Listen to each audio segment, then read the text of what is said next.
Hello বাচ্চারা, আজ আমরা শুনবো খরগোশ পরিবার ও শিয়াল নামক গল্পটি। শুরু করা যাক তাহলে।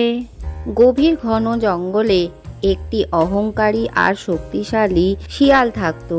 তার ভয়ে জঙ্গলের অন্য প্রাণীরা একদম থরথর করে কাঁপত। কোনো কিছু ভাবনা চিন্তা না করেই জঙ্গলে যে কোনো প্রাণীর ওপরে সে আক্রমণ করে দিত। আমি হলাম এই জঙ্গলের সবচেয়ে শক্তিশালী প্রাণী।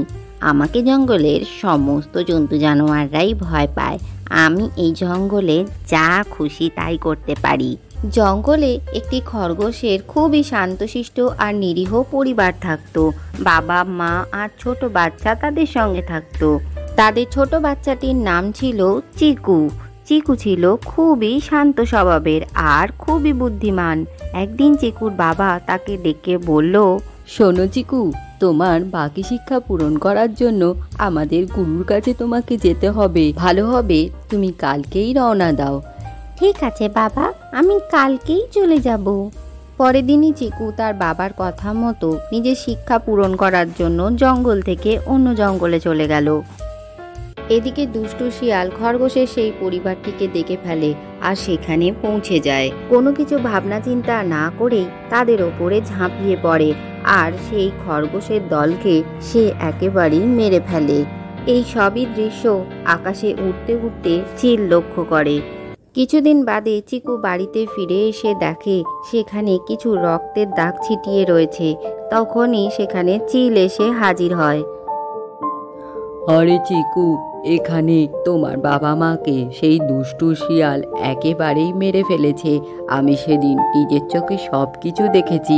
এই তুমি কি কথা বলছো চিল দাদা? আমার বাবা মা আর বেঁচে নেই। ওই নিষ্ঠুর শিয়ালকে আমি ঠিকই একদিন সাজা দেব। এদিকে জঙ্গলে প্রচণ্ড বৃষ্টি শুরু হয়েছে। বৃষ্টির পরিমাণ আস্তে আস্তে বাড়তেও শুরু করেছে, কিন্তু দুষ্টু শিয়াল বুঝতেই পারেনি যে বৃষ্টি এত বেড়ে যাবে। তাই সে বাইরেও বেরিয়ে পড়েছে।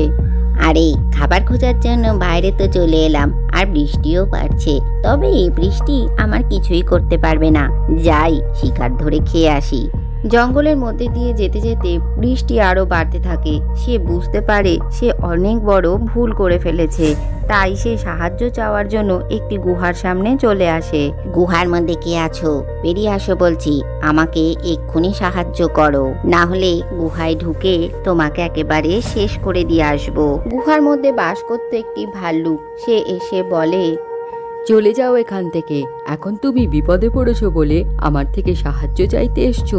তুমি ভেবে দেখেছো আমার দুটো ছানাকে তুমি একেবারেই মেরে ফেলেছিলে? চলে যাও এখান থেকে। কোনো রকমের সাহায্য আমি তোমায় করব না। জঙ্গলের মধ্যে দিয়ে যেতে যেতে শিয়াল বুঝতে পারে সে অনেক বড় ভুল করে ফেলেছে আর বৃষ্টির পরিমাণও বাড়তে থাকে। তখন হাঁটতে হাঁটতে সে পৌঁছায় খরগোশদের বাড়ির কাছে। সে তার নিজের ভুল বুঝতে পারায় এবার খুব নরম স্বরে বলতে থাকে, আরে এই বাড়ির মধ্যে কে আছো?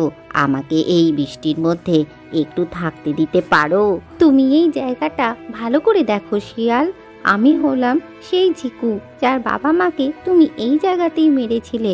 আজ তুমি সাহায্য চাইতে এসেছো। তুমি ঠিকই বলেছ, আমি তার জন্য সাজাও ভোগ করছি। এই বৃষ্টির জলেই মনে হচ্ছে আমাকে মরতে হবে। আমি যা অন্যায় করেছি তার জন্য কেউই আমাকে সাহায্য করতে রাজি নয়। শুধু আমার অন্যায়ের জন্য আমাকে ক্ষমা করে দিও। শিয়ালের কথা শুনে চিকুর খুবই দুঃখ হয়। সে তাকে তার ঘরে আশ্রয় দেয়। পরদিন সকালবেলা বৃষ্টি থেমে গেলে শিয়াল চিকুকে বলে, চিকু, তোমায় অনেক ধন্যবাদ। তুমি আমার প্রাণ বাঁচিয়েছ। কাল রাত্রে তুমি থাকতে না দিলে এই বৃষ্টিতে হয়তো আমি মারাই যেতাম। কিন্তু আমি তোমার পরিবারের সাথে খুবই অন্যায় করেছি। তুমি আমাকে ক্ষমা করে দিও। ঠিক আছে শিয়াল দাদা, তুমি আর এই অন্যায় কোনোদিনও করো না। আজকের গল্পটি থেকে কি শিখলে বাচ্চারা? কখনোই অন্যের ক্ষতি করতে নেই। অন্যের ক্ষতি করলে নিজেরও ক্ষতি হয়। ভিডিওটি ভালো লাগলে চ্যানেলটিকে লাইক ও শেয়ার করে সাবস্ক্রাইব করে দিও।